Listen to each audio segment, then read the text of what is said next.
Welcome to Turn the Page, the official podcast of the Syosset Public Library.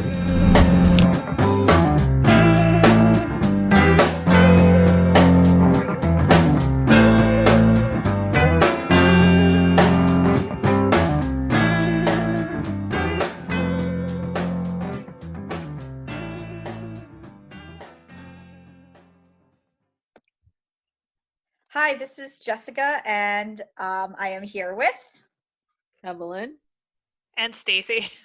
And our special guest is Julia Whelan. Welcome to Syosset Library Turn the Page Syosset Library's Turn the Page podcast. How are you? I'm good. Thank you for having me. So we're very excited today. Stacy and Evelyn, did you want to chime in a bit? Sure, We're excited to talk about audiobooks, narrating, being an author, everything. I'm here for all of it.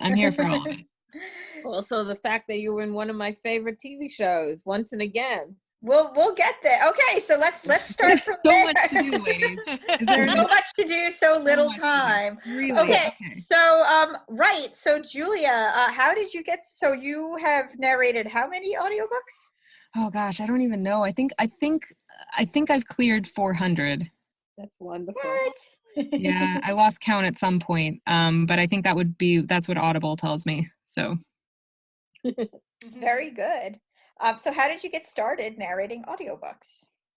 Sure. So my origin story is that I was an actress, as just referenced. I was a child actor, mostly teenager actor, and I left the business and went to college, and I was doing English and creative writing. And literally, this is just a story about nepotism, because at my college graduation, one of my best friend's mothers came up to me, and she happens to be a producer and casting director of audiobooks. And she suggested it. She said, I think with your acting background and your little newly minted creative writing degree, you could be good at this. And I didn't know anything about audiobooks. I'd never listened to one. And I had fully intended to kind of go back to LA and get my old job back working in TV, and just graduated into the recession, found out that it was much harder to get back into things than I thought it was going to be, and called her up and was like, okay, how does this work? I read books into a microphone and you pay me? That's how this goes. And that's how it started. I sent her a demo, and then she cast me in a couple books, and it just started snowballing from there. And now I think I work with, 15 or 20 different publishers and producers, and I've been doing it full time now for about 8 years. So wonderful. Is it more than just reading a book into a microphone? It turns out it is. Yeah. Turns out it's a little harder than that. A little more complicated. But yeah, it ended up being, she was right in that I took to it very quickly. It was kind of the perfect meeting of my two skills, and I love it. Well, we love it too. I'm so glad that you do it. There was a time when every time I picked up an audiobook, it was you, and I was like, wow, her voice is so great. It is. Thank you so much. Two of my favorites that you've done are The Great Alone and Educated. Yes, both tough books. Yeah. Well, they just announced Kristen Hanna has a new one coming out this fall. So she does. I just saw that too. Four Winds, I think it's called. Ooh. Yeah, I'm excited. It's period, isn't it? Also, Depression. But earlier than Great Depression. Yeah. Yeah, Great. That'll be interesting. I know. I'm like, when can I get an ARC at least? I'm very... Yeah, I don't know if those are out yet, but I'm sure when they are, you will. Do you get a lot of ARCs? Do they send you ARCs? Not really for audio. I mean, obviously I get audio ahead of the publication date. I usually record 3 or 4 months ahead of time. But now as a writer too, now I'm getting asked to blurb things. So often I do get books quite a bit ahead of time, but I'm not on NetGalley or anything. I don't try to get ARCs because I just don't have the time to read. Oh, okay. Even though you read for a living, that's the point. Like, completely different. It's a completely different beast. Well, yeah. What is that like? Do you rehearse, or do you like to go in fresh when you're doing a narration?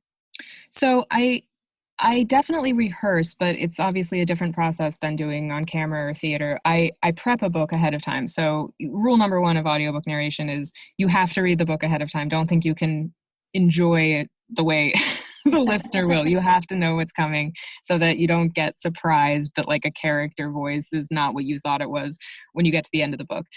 So I do a prep read of the books, which involves creating a list of words I don't know how to pronounce. Either they're author invention or they're real words, but they're too esoteric and I don't know them.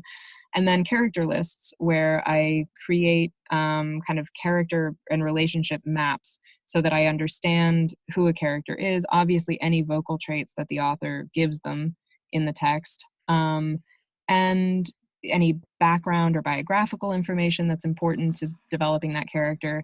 If there's accents that I need to work on, I do that ahead of time. And then, so when I sit down and I actually record, I can just roll with it and try to stay as consistent as possible. Are you good with accents? Do you like to do the ones with accents? Yeah, I do. That was kind of something I was known for early on. And I think it's just because of my on-camera background. You know, as an actor, you just have a certain repertoire of go-to accents. But this business, this audiobooks is so bizarre because you're having to do so many different voices and accents in any given book that it's not like on camera where you get, months to prepare one character voice. This is just like, I think one of the first books I did, in fact, the first book I did, it was from the perspective of a girl from North Carolina who moved to Maine. And then the sexy hero was Irish. And I just thought I was losing it at a certain point. I could not stay in those three accents. It was just too much. But I got through it. Is there one accent that's really hard to try to do, or you find it easy to do accents? No, certain accents are hard. I would say to this day, and this is just so weird to me, I'm sure if I really just decided I was going to do it, I would get good at it. But Australian's very hard for me to do because English is very easy for me to do. And it's just different enough that it's so hard for me to not tip into English. And then you have New Zealand, which is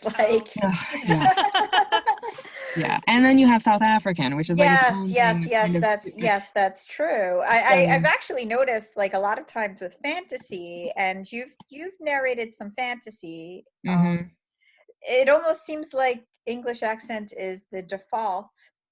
That at least for acting, on screen, if you're going to be shooting a fantasy, right, Game of Thrones accent. Yes, right? everybody has that kind of British accent going for them. That's very true. That's very true. Do you get to speak to any of the authors before you narrate their books? Yes, it depends. There's usually a protocol involved in, I email a list of questions to the producer. They either email it on to the author or the author's agent, and then I get answers back. But sometimes when those walls can come down a little bit, it's very helpful to be able to talk to an author. I have an author who is a fantasy series actually, and every time she has a book, we get on the phone for an hour and, talk about how I'm going to tackle the different accents, because they're made up accents, they don't exist. So we're what does Elvish sound like to you? So it's very, I love that part of the process. Actually, I love collaborating with the writer whenever I can. Well, you're a writer also. You wrote My Oxford Year. I did, yes. So tell us a little bit about that book. And I narrated it, so I had to consult with myself on that one. And let me tell you, I was exacting. I was very difficult. So My Oxford Year is, I don't even know how we define it, book club fiction, women's fiction, about a young American woman who goes to Oxford on a Rhodes for a year to study poetry and ends up falling for her young poetry tutor who is hiding a secret. Sounds wonderful. I did start reading it, and then I know we're going to be speaking to you another time, so I wanted to read it closer to the time we're speaking to you. but I You're did saying you enjoy look what good. I've read so far. So Well, thanks. It's a funny, during this, the, quarantine or stay at home stuff, I noticed that there was an uptick in messages of people starting to read books, which is fantastic. right. But I was getting a lot of messages saying, oh, I'm halfway through my Oxford year and it's just the fun, flirty beach read I've wanted. And it takes a turn in the middle, and I just feel like reaching through my computer and telling everyone, like, wait, just stop. If you really want like an uncomplicated rom-com, maybe not right now. But yeah, And so you, that recording that audio was an interesting process, because part of my editorial process as a writer is, of course, reading everything out loud. And so I'd done that with this book, but I was still surprised at how hard it was to perform it, because it was so familiar to me, and I think I had a difficult time turning off my editorial brain. But it was challenging. It was by far, I think, the hardest thing I've done. There are a and lot of authors who narrate their own books, and I do wonder about that. Well, I've directed Yeah. some authors in their own books, but it's usually nonfiction, memoirs, or they're celebrities who read their own books, or doctors, self-help books. And it can be really tough. Like, first of all, you're having to get used to the technical side of everything and hearing what your voice sounds like. Not a lot of people are comfortable with that, frankly. So you've got all of the just technical hoops that you're jumping through, and then to be aware in any way of performance, of having to relive your story, especially if it's a memoir. It's tough. It's not an easy thing. and did you go to Oxford? I did. I spent a year at Oxford, yeah. And how was your experience, like your characters? Not at all. I absolutely loved it. So it was, my experience is similar to hers in that I adored it, and I was completely swept up, and I had great friends. But I was a really big nerd, and I was studying a lot, and I did the real Oxford. I was in it, so I didn't have half the fun that Ella has. So I think like one of the questions I had is, have you thought of doing like animation, or other voices for other like other types? voiceover stuff? Yeah. I would love to do that. Honestly, for me, this is a full-time job, and I have just not taken the time to. That side of the industry requires an agent, whereas this one really doesn't. And so it just requires me putting together reels, sending them out to agents, getting represented. It's a lift, but I want to do more of it. I mean, I love animation, and I'd love to do commercial. Something, I'm totally open to it. It just has not been a priority. It's funny because That's- Stacy and I, was gonna say go ahead, something Stacy. similar. I was going to say something similar to things. We had done like a Q&A with two voiceover actors, and they were like, yeah, we wouldn't go into narrating because it's so hard. Oh yeah. And Yeah. Oh no, it's for interesting 'cause I real have a voiceover. Yeah, they were very like, close family friend. They were like, no who thanks. does that, who does like commercials and stuff, and he could do like cartoon voices too. And I was like, oh, like you love doing this. Would you ever do an audiobook, like, something else to really make like doing voice stuff your full-time thing? Because he also like has a, I guess, side job, another job of being like a salesman. But he's like, no, oh my God, no, it's so hard. And they were even saying like, that you can't breathe. Like they don't want you to breathe when you narrate. We've tried, and like it's hard. Yeah, we're definitely, no one else in voiceover understands why on earth you would do this. You have to love it, and it is a weird niche-y skill that not every actor has and not every voiceover person has, and it's a lot. I get it. If I had started out in regular voiceover and then I found out what doing audiobooks pays, I'd be like, no. How many hours do you spend a day on it usually? I try not to be in the booth for more than 6 hours a day. Sometimes that depends. Right now I'm kind of burning through a book because my distractibility right now has been so bad that in order to meet deadlines, I'm having to just kind of scramble.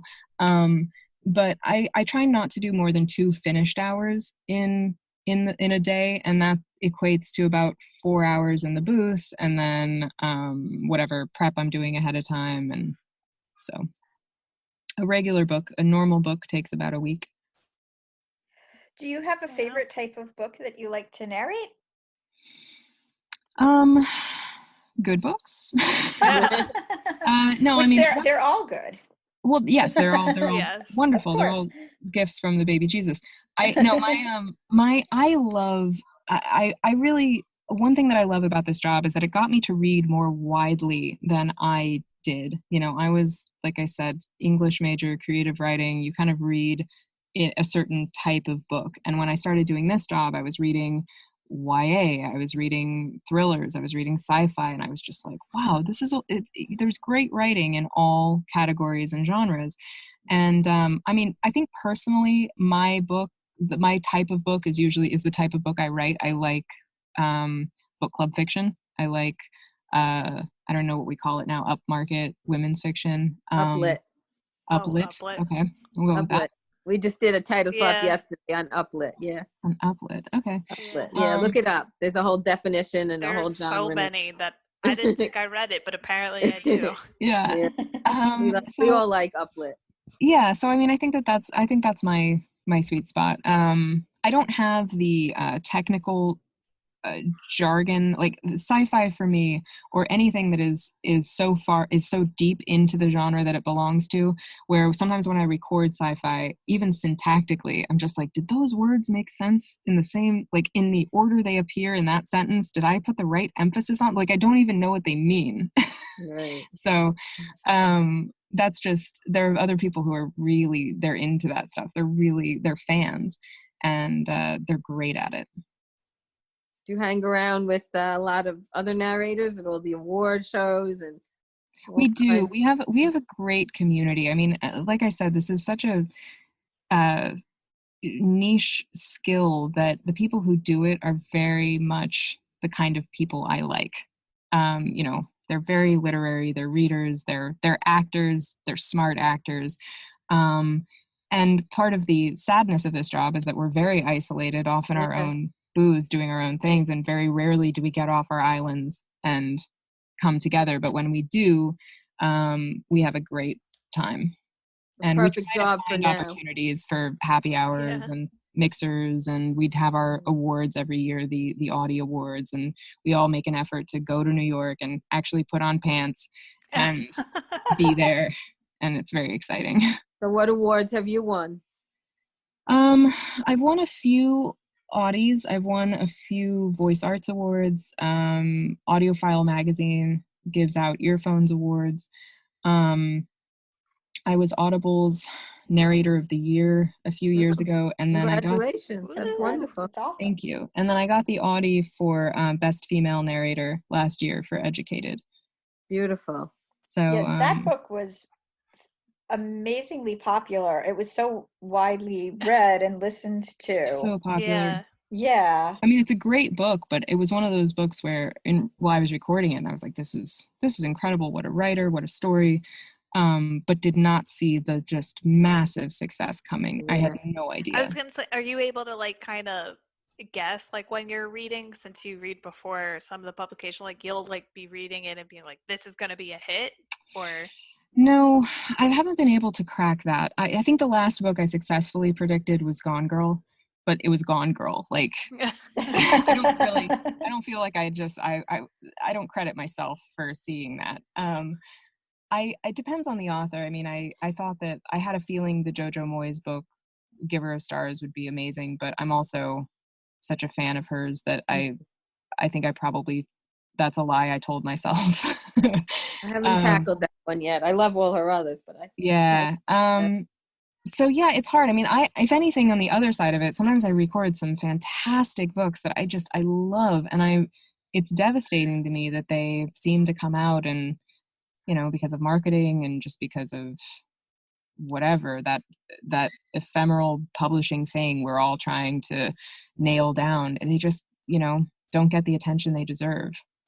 This is a very hard time for we're recording this during the COVID-19 crisis, so this has been very interesting because there's a lot of authors we've spoken to whose books are coming out during this time period or have been pushed back. so with Yeah. people reading so much, but then there's this other side of it. So it should be really interesting in Yeah, I don't know general. how you're competing right now for eyeballs on your book. What I started to do actually is I just started to on Instagram do videos about books that I have coming out, just to kind of give the author a little bit of assist, at least on the audio side, to talk about books that I really enjoy doing, and then I read a little bit from them, because this is just having been there, like having been through trying to launch a book. I cannot imagine what they are doing, like not being able to go to libraries, not being able to go to bookstores, everyone distracted and not replying to emails. This is just a like nightmare. book tours canceled. Did you do a book tour when you did My Oxford Year? Did you? I did 2 dates in LA, one at Book Soup, which was the official launch, and then one at the Ripped Bodice, which is the romance bookstore in Culver City, with those wonderful, wonderful women who run that. And then I did an event in New York in the city, and then one in Jersey, Jersey, a few weeks after it came out.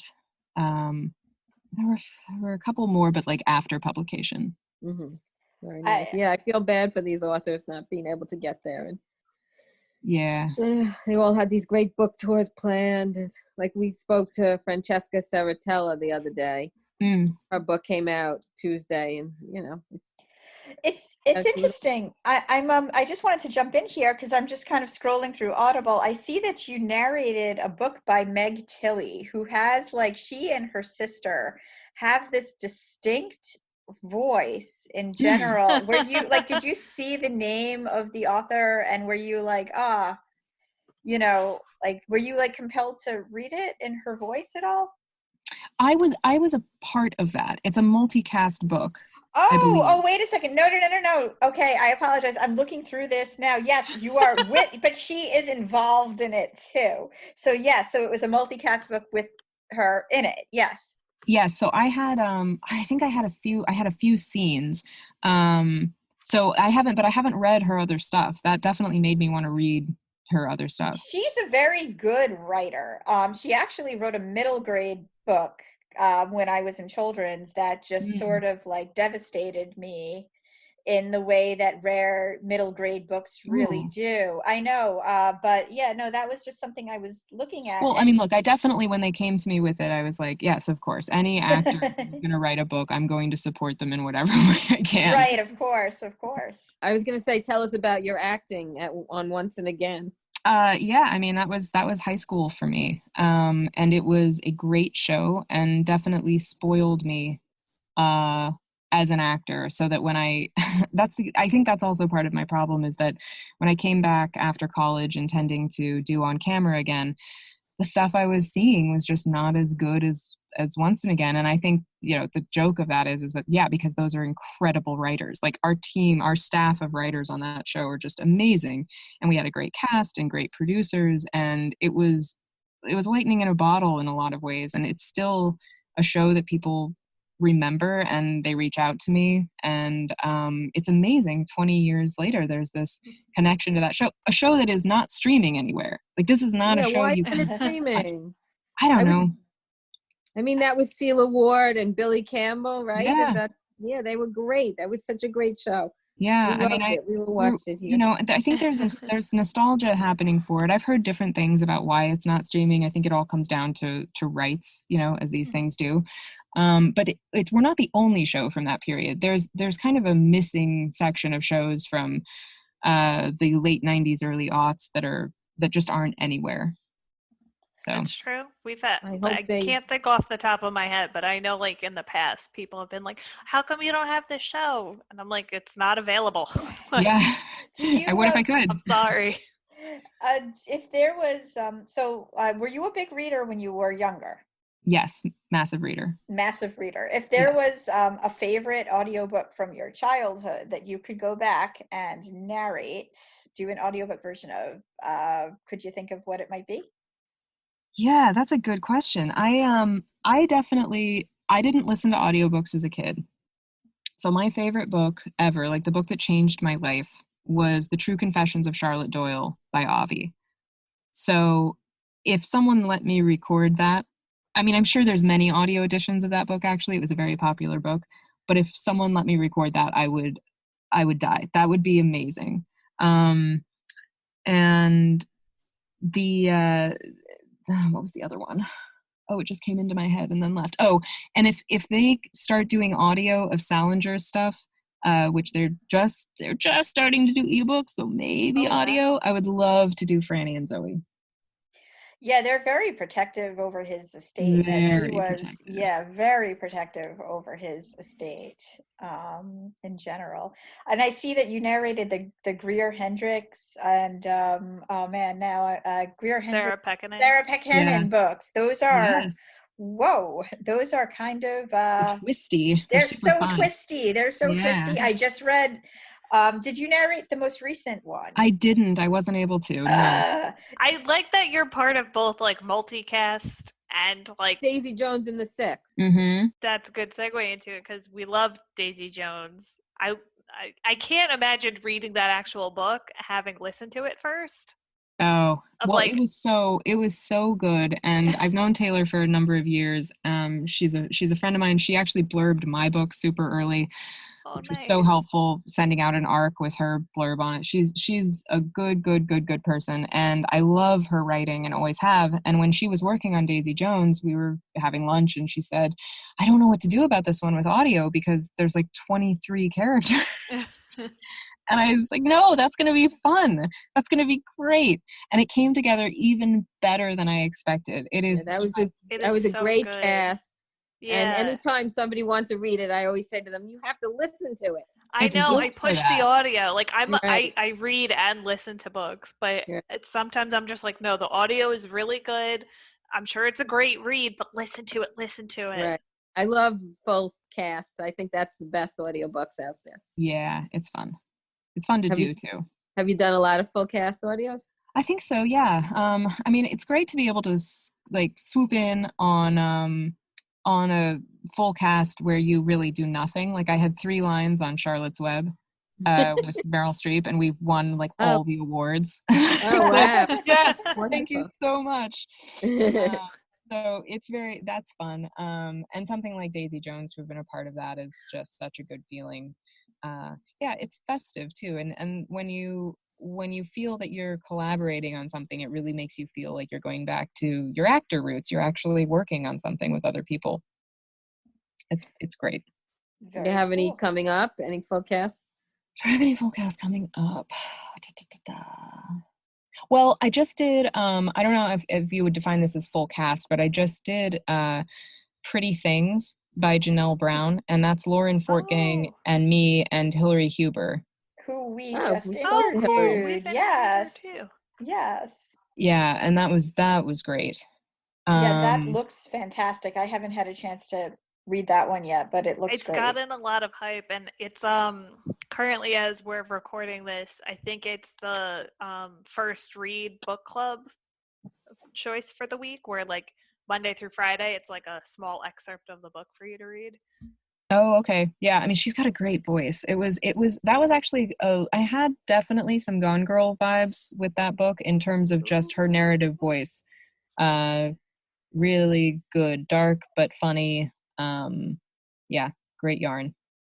I have to look for that one. Absolutely. Mm-hmm. So there's that, and then I can't remember. I can't think off the top of my head if I've done any proper multicasts in a while.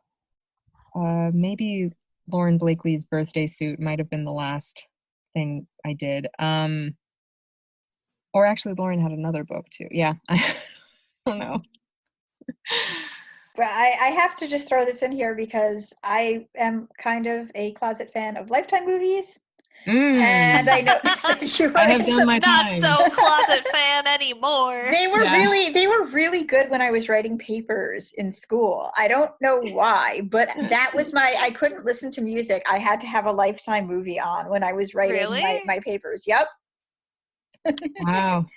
Yeah. I know that's really maybe something I shouldn't be, but I'm going to say it loud and proud. I had to Lifetime. either be listening to classical music or Billy Idol when doing finals. So. That was interesting. Yeah. Well, very cool. Julia, thank you so much for joining us. Thank you, Absolutely. Thank you for having me. This has been This has been fun. amazing. And we can't wait to hear what you narrate next. Yeah, there's some good stuff coming out soon. So once again, this was Jessica. And Evelyn. And Stacy. And Julia. Yay! And we are going to close this chapter of Turn the Page. It's time to close this chapter of Turn the Page. Join us for the next episode.